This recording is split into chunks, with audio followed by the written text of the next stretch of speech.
All right, hey everyone, welcome back to another week's video. So this week, a few changes. So they've been working on the bathrooms, showers, sinks, we'll show you that in a moment. And they've also put in another floor, which is in the media room behind me, which I will show you that in a second as well. And they put the score lines in, which we were told that they would put those in.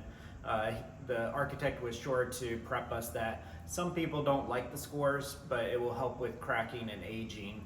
And so we're completely okay with that, but we'll show you what he actually meant when he told us that. And then the last thing is today we climbed the ladder and got on the roof. I wanted to check the skylights. You know, there was 2 new skylights that were put in the 2 bathrooms upstairs. And what I wanted to check was to make sure that if for some reason the drains on the roof were to get clogged, that no water would spill into the bathrooms. And so there are lips, and I will show you that in a clip as well. So come along as we show you this week's updates. All right, so now we are in what we are calling the media room upstairs. It's technically a 4th bedroom, and you'll remember that there's a art studio, office, reading nook room right here behind me. But in this room, I wanted to show you that they have put the floors in this week. And down here you can see the score lines. These are the lines to prevent further cracking and settling as it ages. And I told you the architect was sure to point that out. And they don't bother us. And so once these cure and the rest of the house gets done, they'll actually come in and polish these, and that's where the polished concrete effect comes in.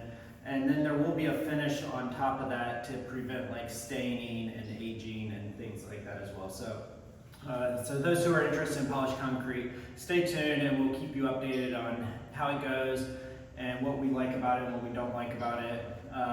We actually have some friends who did polished concrete and they are actually tearing that out. But theirs was more because of the install was done improperly because they also did pasta tile insets. And so the leveling wasn't right, and so they just decided to scrap the whole idea. But so far, we're happy with what we see. Now, obviously, this is just 2 rooms, so we'll see what the rest of the house looks like. I think this floor is still really wet and also has dust on it too. So it looks like in the couple little areas that are starting to be more dry, they've been spreading water on it. Where it's dried out, it's a little lighter. So I think it's going to be a lot lighter when it's, you know, all dried out and finished. All right, so we're in the hallway, and this is the doorway looking into that office room, art studio. We don't know what we're calling it, but the extra little space here. And this was the room that they put the floors in first. And I want to point this out because for those who are thinking about putting in concrete floors, this floor was put in almost 2 weeks ago, and it is hard. You can walk on it. However, they are still keeping it moist during the curing process. So polished concrete takes a long time to cure. So if you're doing that, just keep in mind that you may need to allow some more time for the drying process. So that could delay your plans if you're on a time schedule. But we are so far happy with it. But I just wanted to kind of give you that tip, if you will. But it looks good. All right, so now I'm standing in the upstairs hall bath. And as you can see behind me, they have started the plaster work for the shower. This shower seems like it's going to be a little bit bigger, which is actually kind of nice. The shower in the bathroom behind me is a little short and narrow, which is unfortunate. But I wanted to show you this here. This is what the beginning of the countertop looks like. So this is them molding it out. And they'll pour concrete there, and then remember marble will be on top of it, or it'll be finished with marble. But it's kind of cool to see how they just create countertops just using concrete and wall, I guess, masonry. And then in this bathroom, we added this skylight. And what I want you to notice is that it's open on this side to outside. And I'm gonna get on the roof and I wanna see if there's a lip to prevent water from flowing in if the roof were to have heavy rainfall. Not that it would cause that much damage in here, but I kind of wanted to just see if that was thought through. So once I get on the roof, I'll show you footage of that as well. All right, so now I am actually on the rooftop.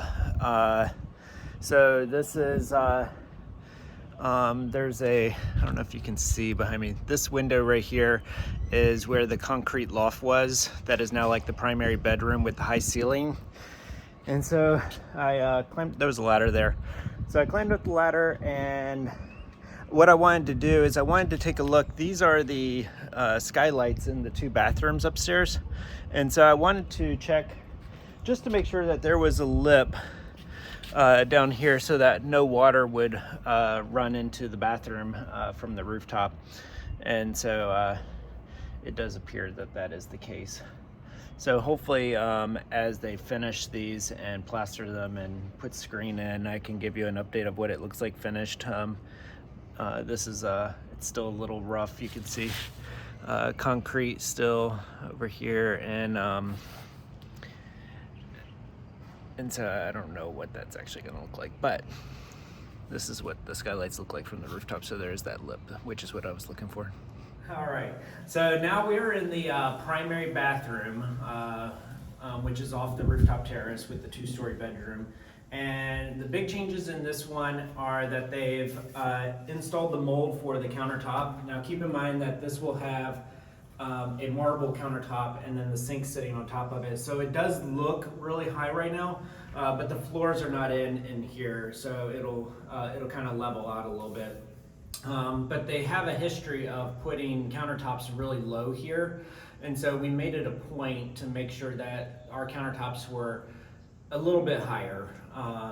And then the bathroom over here, this is the shower area. You'll notice the window that we put in, we had that created there, and then they put a niche in for all your shampoos, and they've kind of plastered the walls, and I think they still have to cement the walls as well, which will be like a white cement.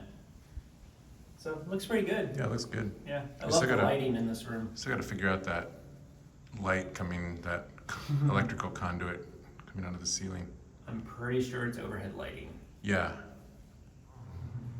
All right, so wrapping up this week's video, I just got back from being on the roof, and this is the ladder, if you call it that I used to get up there. But I think they're finally starting to make progress. It's really nice to see the bathrooms actually starting to come back together. I had thought that they would do the floors first, then do the bathrooms, like the countertops and things, but it's working, I guess. So they've continued on the floors. We got a new, another room done.